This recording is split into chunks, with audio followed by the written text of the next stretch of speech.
Okay, bismillahirrahmanirrahim. Assalamualaikum warahmatullahi wabarakatuh. Nama diberi Wan Nur Dayang Izzah binti Ruslan.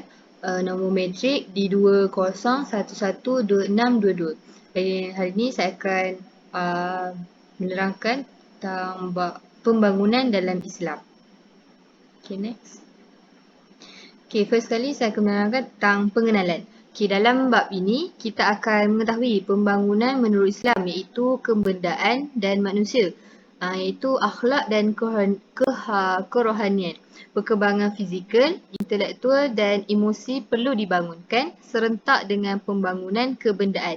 Okay, selain itu, pembangunan menurut Islam juga ialah membuat perubahan dan peningkatan terhadap taraf hidup, pengabdian, perilaku, fikiran dan daya intelek.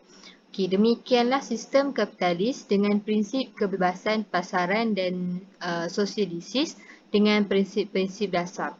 Okay, seterusnya. Okay, pembahagian pembangunan menurut Islam terbahagi kepada 4, iaitu pembangunan madani, yang kedua pembangunan insani, yang ketiga iaitu pembangunan hadori atau ketamadunan. Okey, yang sekali iaitu pembangunan madani.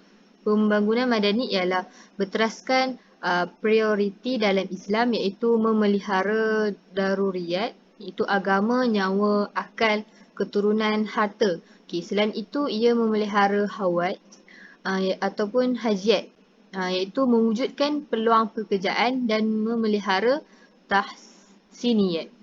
Okey, yang nombor 2 iaitu pembangunan insani ataupun pembangunan insani atau manusia. Okey, pembangunan insani atau manusia ialah pembangunan kerohanian merupakan teras pembangunan insani yang dapat dicapai melalui pembangunan pengetahuan tentang akidah dan pembangunan dalam pendidikan akhlak. Okay, justru itu aspek pembangunan insani terdiri daripada keterampilan, sahsiah dan karisma. Okay, mentali atau kebudayaan berlandaskan the Khofa Islam, iaitu cara hidup yang sihat, ilmu pengetahuan atau daya intelek, kreativiti, kemahiran dan keusahawanan. Okay, mengenai pasti potensi individu yang membangunkan memenuhi aspek-aspek fitrah manusia sendiri seperti emosi, hubungan sosial dan sebagainya. Okay, yang ketiga iaitu pembangunan hadori ataupun pembangunan hadori atau ketamadunan. Iaitu pembangunan hadori atau ketamadunan melibatkan dua aspek iaitu pembangunan ilmu pengetahuan termasuk sains dan teknologi dan pembangunan kebudayaan tersendiri. Selain itu, teras atau prinsip kebudayaan Islam tidak berubah. Namun produk kebudayaannya boleh berubah berasaskan faktor-faktor berikut: peredaran masa, pengaruh kebudayaan asing, perkembangan ilmu pengetahuan, persepsi, cita rasa atau tanggapan sosial. Okay, next.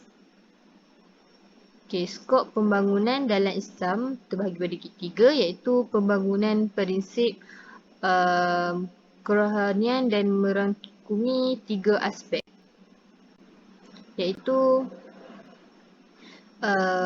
agama, nyawa dan akal.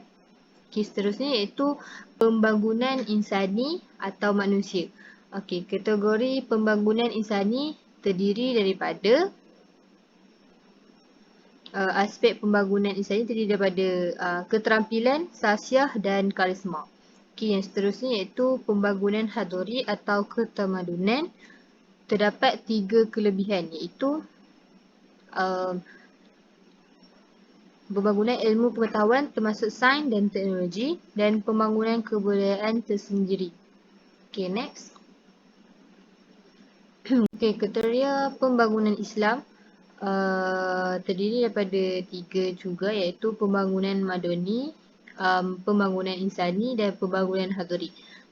Okay, yang pertama berteraskan prioriti dalam Islam iaitu dalam Islam memelihara daruriyat, agama, nyawa, akal, keturunan, harta.